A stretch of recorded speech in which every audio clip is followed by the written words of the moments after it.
সপ্তম শ্রেণী, বিষয় গণিত, অনুশীলনী 2.1, পৃষ্ঠা 24। 5 নং সমস্যার সমাধান। 15 কেজি চালের দাম 600 টাকা হলে এরূপ 25 কেজি চালের দাম কত? আমাদের কাছে চাওয়া হয়েছে দাম, তাই আমরা দাম রাখবো ডান দিকে আর পরিমাণ রাখবো বাম দিকে। অর্থাৎ এভাবে লিখতে পারি যে 15 কেজি চাল অনুপাত 25 কেজি চাল সমান 15 কেজি চালের দাম অনুপাত 25 কেজি চালের দাম। তাই আমি লিখলাম 15 কেজি চাল অনুপাত 25 কেজি চাল সমান 15 কেজি চালের দাম অনুপাত 25 কেজি চালের দাম। আমাদের কাছে দাম চাওয়া হয়েছে, তাই দাম লিখেছি সমান চিহ্নের পর। এবার আমরা কি করতে পারি? এবার দিতে পারি বা অনুপাতের জন্য আমরা এভাবে দিতে পারি 15 কেজি চাল, এটা বসবে উপরে,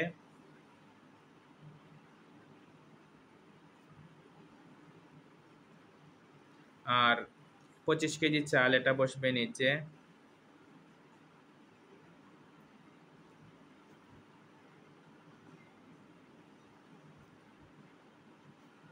তারপর এদিকে আছে 15 কেজি চালের দাম,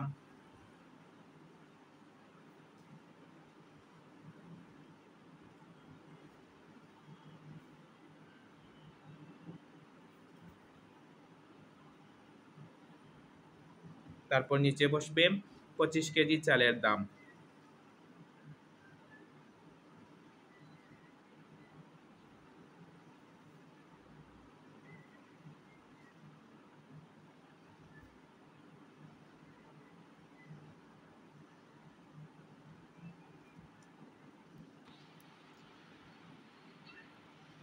বা এবার আমরা এই যে কেজি চাল আর এই কেজি চাল লিখবো না, এবার আমরা লিখবো উপরের 15 আর নিচের 25, তারপর সমান চিহ্ন।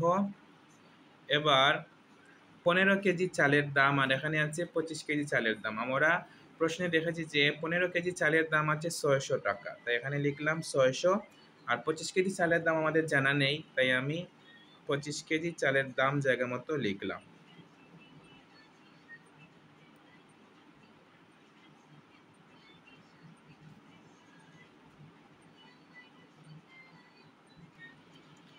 এবার আমরা এদিকে গুণ করব আর এদিকে গুণ করব, অর্থাৎ আড়াআড়ি গুণ করব, এই যে আর এই যে। তবে আগে কোনটা করব? আগে আমরা এই যে লেখা আছে, বাংলায় লেখা আছে, অর্থাৎ এটার যে মান বের করতে হবে, তাই এদিকে আগে যাব। তাহলে এদিকে আগে কিভাবে যাব?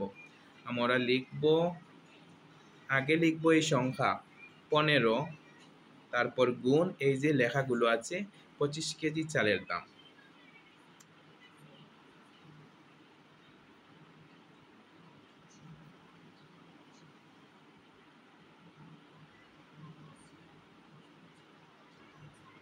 তারপর সমান চিহ্ন, এদিকে গুণ করা শেষ, এবার হচ্ছে এদিকে 25 600, অর্থাৎ 600 গুণ 25।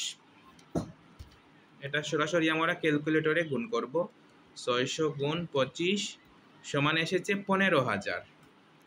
এখানে এবার লিখব 15,000। এবার আমরা দেখতে পাচ্ছি 25 কেজি চালের দামের আগে আছে 15 গুণ অবস্থায়, গুণ থাকলে এদিকে কি হয়ে যাবে? ভাগ, তাই লিখব 25 কেজি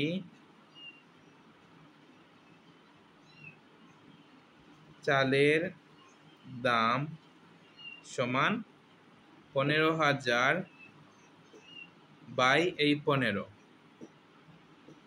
এই তো সহজেই বের হয়ে গেল 25 কেজি চালের দাম। সুতরাং 25 কেজি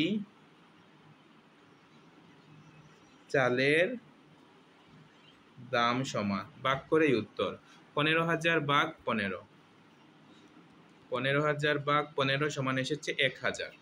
তাহলে 25 কেজি চালের দাম হচ্ছে 1,000 টাকা।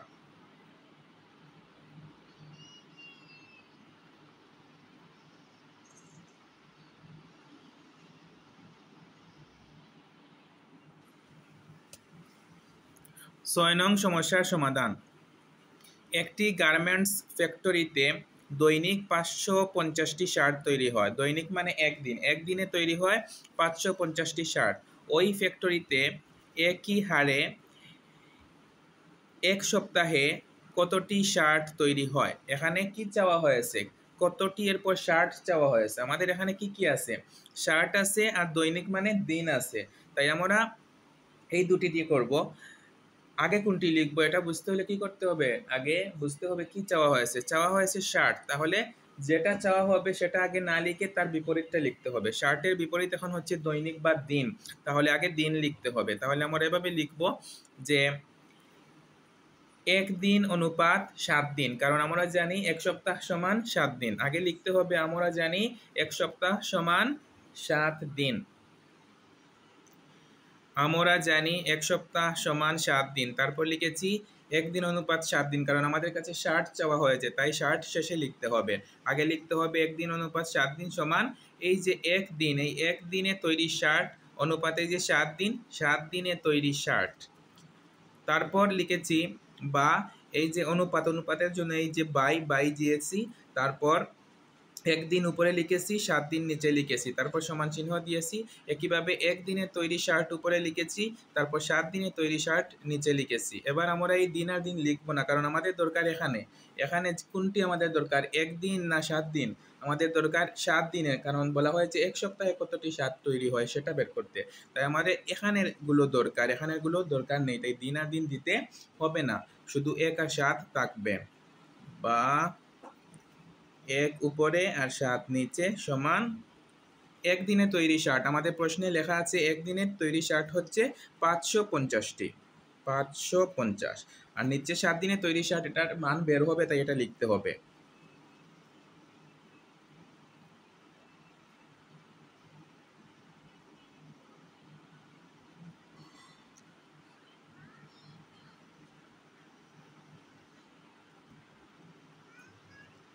বা এবার আড়াআড়ি গুণ। প্রথমে কোন দিকে যাব, এদিকে না এদিকে? আমরা দেখতে পাচ্ছি যে 7 দিনে তৈরি শার্ট, এটার মান বের করতে হবে, তাই আগে এদিকে যেতে হবে। 1-এর সাথে 7 দিনে তৈরি শার্ট, তাই আগে লিখতে হবে 1 গুণ 7 দিনে তৈরি শার্ট সমান, এবার এদিকে 550 গুণ 7,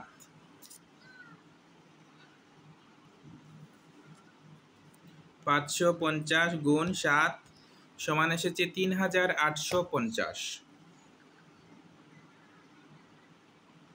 এক আছে গুণ অবস্থায়, 3850-এর এদিকে গিয়ে ভাগ হলেও সেই উত্তর সমানই হবে, 3850ই হবে। তাই লিখতে হবে সুতরাং 7 দিনে শার্ট তৈরি হয়। আমাদের প্রশ্ন হচ্ছে এক সপ্তাহে কতটি শার্ট তৈরি হয়। আমরা এবার লিখতে পারি সুতরাং 7 দিন, 7 দিন মানে তো এক সপ্তাহ, তাই লিখলাম 7 দিন বা এক সপ্তাহে শার্ট তৈরি হয়